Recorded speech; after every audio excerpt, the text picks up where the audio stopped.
Hi you guys, welcome to our very first lesson on the Progressive Sistas MAGIC platform, where I will be going over the evolution of money and the birth of cryptocurrency.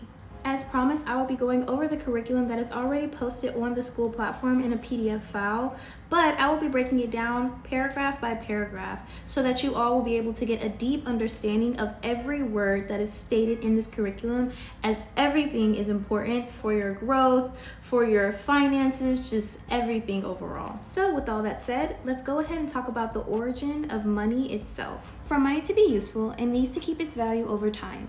In ancient days, people used goods like grains or precious metals as money. Later, governments introduced paper money, which was backed by gold, but eventually countries stopped using gold and moved to fiat money.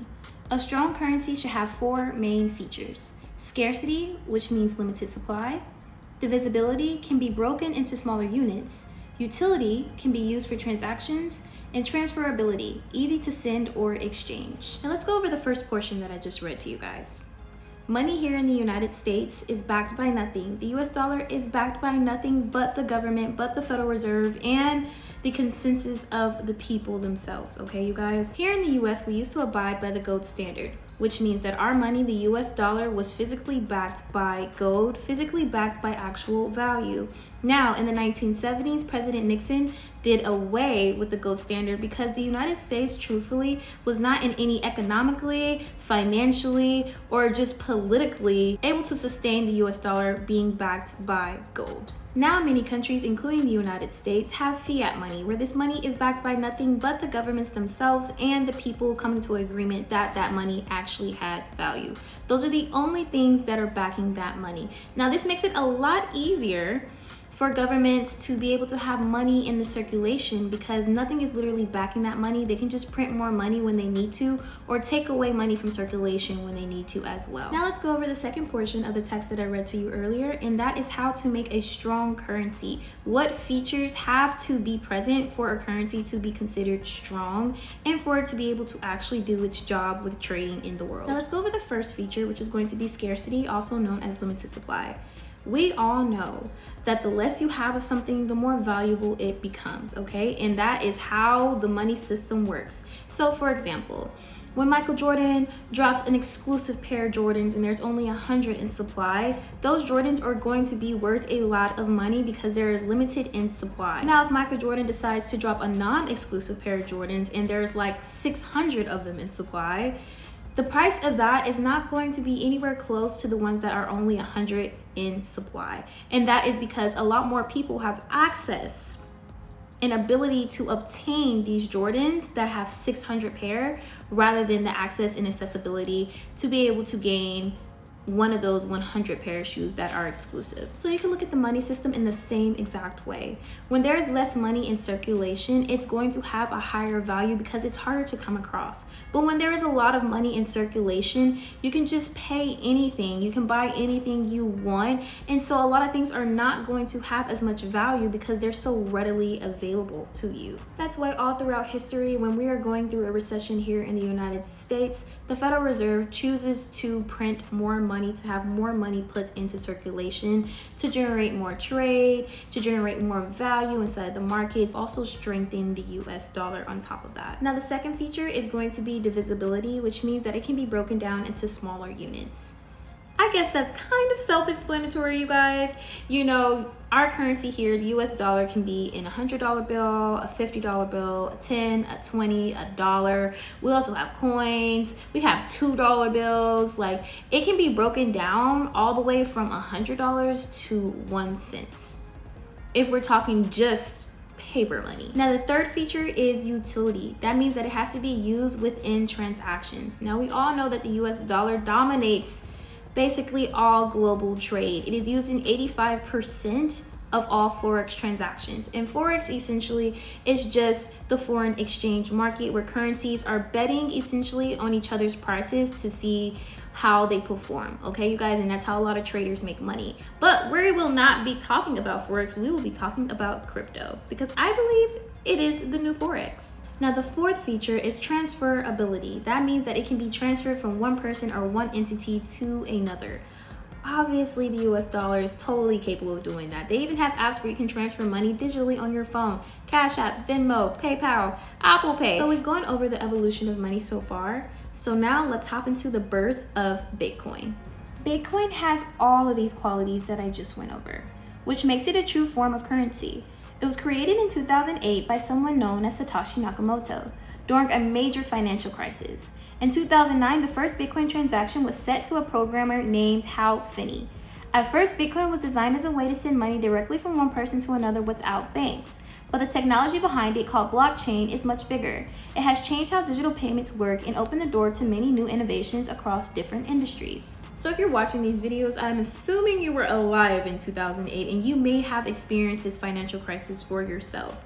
But back in 2008, there was a financial housing crisis. Millions of Americans lost their homes, filed for bankruptcy, and also just lost everything that they ever owned because of faulty loans known as subprime mortgage loans. Okay, you guys? With the housing boom in the early 2000s, a lot of people wanted to own a home here in America, but they didn't have the credit or the finances to be able to technically afford it on paper. So a lot of mortgage companies and banks gave out subprime mortgage loans. Now, with these subprime mortgage loans, you can have low credit and still be able to get it, but the risks that come along with it are far greater than the benefits. That means your interest rates can be higher at any time. Your monthly payments can be higher at any time. If you're defaulting on any payments, your house can be taken away with foreclosures. So the risks were very strong, but they were just giving out those loans left and right to people who really couldn't afford it. So all these banks were concerned about was getting money and selling these homes. They didn't care if they defaulted on these loans because the bank could easily take it back in the form of foreclosure and sell it to another person. Now this led to a major financial crisis, okay? Major financial crisis. And that's where Satoshi Nakamoto comes in. So Satoshi Nakamoto got fed up with the banking system and the government in general in regards to money. So he wanted to create a type of currency that would totally eliminate the need for any banks or any middleman. So trade between currencies would happen between peer-to-peer, you and I, me to you. And in 2009, Satoshi Nakamoto made the first Bitcoin transaction on the blockchain and sent 10 Bitcoin to developer and supporter of the project, Hal Finney. Now, the transaction of Bitcoin was only made possible through the use of blockchain, which is going to be the next thing we'll be going over. So let's jump into part 2 of this lesson, which is going to be how cryptocurrencies work. Think of blockchain like a school attendance register. Every time a student enters, their name is recorded, similar to how every time you send or receive crypto, the transaction is written into a block. Once the block is full, it gets locked and added to the chain forever. Each block is equal to a list of transactions, and a blockchain is a long chain of blocks or transactions. Once written, no erasing or changing. Transactions are checked by computers around the world to make sure they are valid. This makes the system fair and trustworthy.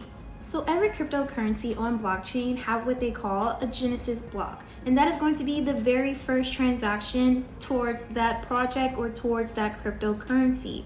Now, from that first block, there is going to be a chain that is going to have the information from the previous block and it's going to attach it to a newer block of newer transaction. So all of this history is recorded from the very first to the very last on what they call a blockchain. So you have a block, which is a transaction, and then a chain, which features the history of the transaction. Now, this blockchain cannot be changed or tampered with because it is available on nodes across the network, and nodes are just computers that have the software specific to that cryptocurrency on it so that it can be able to run on the blockchain and validate or mine cryptocurrencies, depending on whether it's a proof of stake or a proof of work type of consensus mechanism, which we are going to talk about in a little bit. So if you're a little confused right now, just stay with me. And blockchain is considered one of the most secure forms of transactions because in order to change or tamper anything on blockchain, you would have to change and tamper it on every single node or computer on that blockchain network.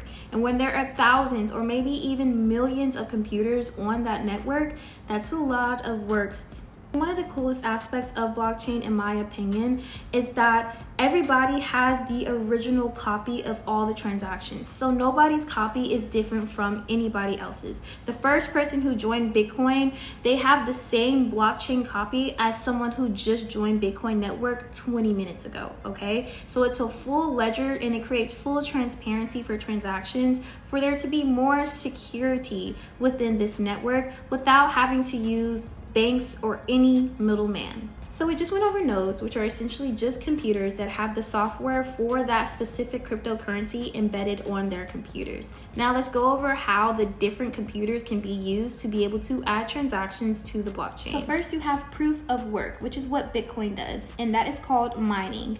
It's much like solving a puzzle. Whoever solves it first gets rewarded with new coins. Then you have proof of stake, much like Ethereum, and you have staking. And this is when you lock your coins to help secure the network and earn rewards. Now, another one you have is tokens. And this many projects build their own coins on top of bigger blockchains like Ethereum or Solana.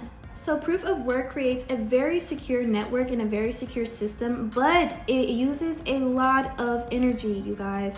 And not only does it use a lot of energy, the transaction timeline can take anywhere from 10 minutes to multiple days, okay, you guys? Because those people, those miners with those nodes have to be able to solve what they call a cytographic problem, which is essentially just a puzzle, okay? So you don't necessarily have to be good at math to be able to be a Bitcoin miner, but you do have to be able to use a lot of your brain power and time and resources and have specific hardware to be able to get the job done faster. Now, proof of stake or POS is gaining major popularity in the crypto world with new cryptocurrencies adopting POS over POW. And this is because POS requires way less energy, okay? When Ethereum switched from POW to POS, they dropped their energy by 99%.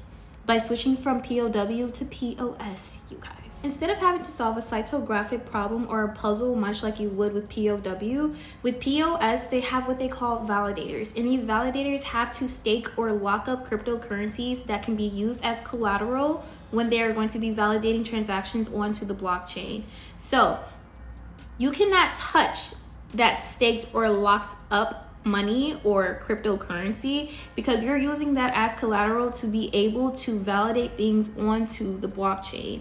So if you validate something that is wrong or faulty or just fraudulent, they're going to take the cryptocurrency that you have staked and they're going to slash it, which means they're going to burn that cryptocurrency and you will never be able to use or see that cryptocurrency again.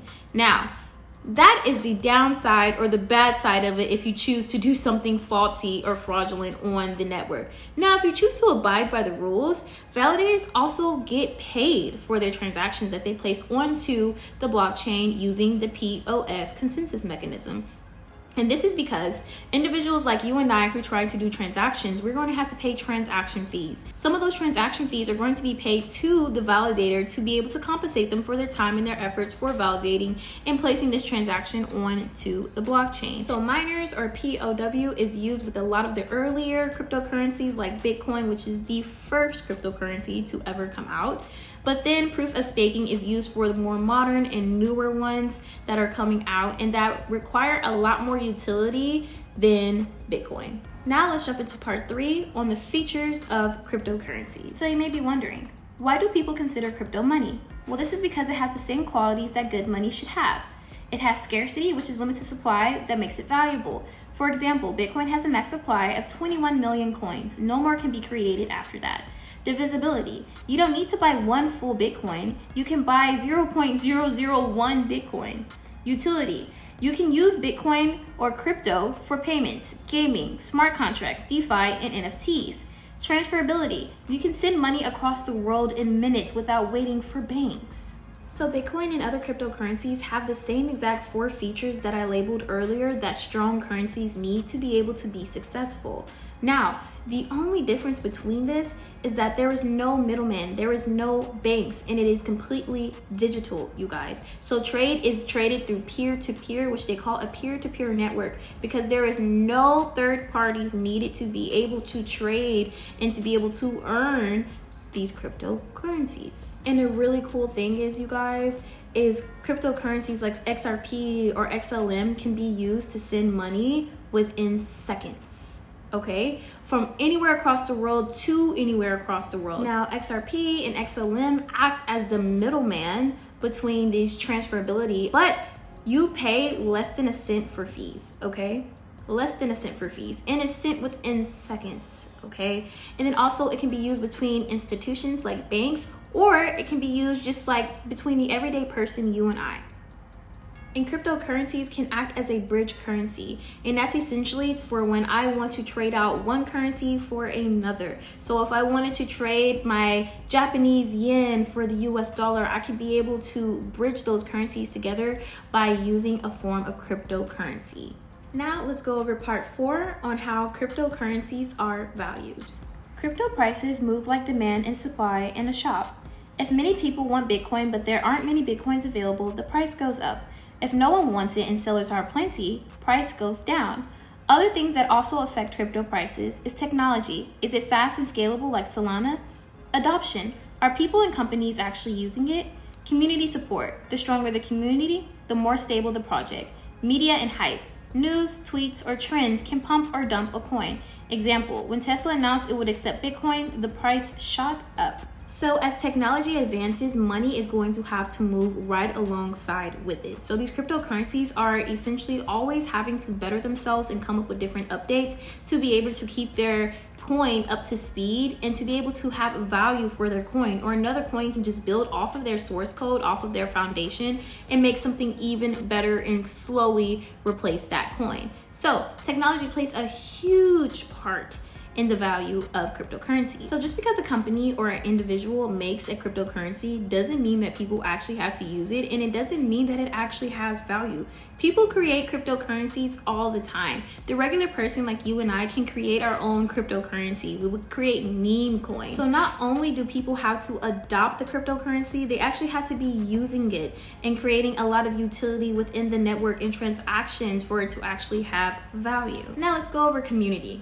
Community, in my opinion, is one of the most important aspects to the value and the success of a cryptocurrency. Because if you have this great idea, but you don't have anyone behind you to help you with it or invest into it, what do you actually have? One of the biggest and most greatest cryptocurrency communities to this date is going to be Dogecoin, okay? And a lot of people think that Dogecoin was created by Elon Musk, but no, he just put so much advertisement and support behind this coin that it drove up the price. Other people who were a part of Elon Musk's community joined the community of Dogecoin because they just believed in what he was saying, and they were like, hey, if he thinks it's a great idea, we support it too. So they built a strong community over a meme coin, a dog coin. A coin that actually has no utility and was actually created as a joke. But because of all of the support from the community, including Elon Musk himself, it gained so much popularity and so much value for something that literally has no utility. Now, this was only possible through the media and through hype, you know? Not only was the community hyping up this Dogecoin, but also social media outlets were hyping up this Dogecoin, and just a lot of other cryptocurrencies in general. A lot of cryptocurrencies have their own dedicated social media platforms, like pages, to where you can go and just see all information about that cryptocurrency. And people who really like and support that cryptocurrency are going to share it amongst each other, and posts are going to go viral, and tweets from the president or for government officials are going to go viral when they contain anything about crypto, especially if it's a specified type of cryptocurrency. So media and hype also plays a huge role into the value behind cryptocurrencies. Now let's go over the 5th part of this lesson, which is going to be the last part of this lesson, where I'll go over the risk and the opportunities associated with cryptocurrencies. Like a roller coaster, crypto has ups and downs. Risk. Prices can crash quickly due to volatility, hackers and scams, fake projects, or stolen wallets. Opportunities. Fast and cheap payments worldwide, financial freedom, no bank needed, new innovations like DeFi, decentralized finance, lending, borrowing, and earning interest without banks, NFTs, non-fungible tokens, digital art, gaming items, collectibles, Web3 apps, next generation of the internet built on blockchain like Ethereum and Solana. So when you're investing inside of cryptocurrencies, you might see plastered on their platform somewhere on the bottom where they say cryptocurrencies are a risk and choose to invest at your own risk. We are not going to be held responsible for it. And those exchanges actually mean that, because there is a blockchain where anybody can create their own cryptocurrencies. And just because you get rug pulled, which is essentially where you put money into a project that you think is promising and someone just pulls all the money out or just blacks out the whole entire project.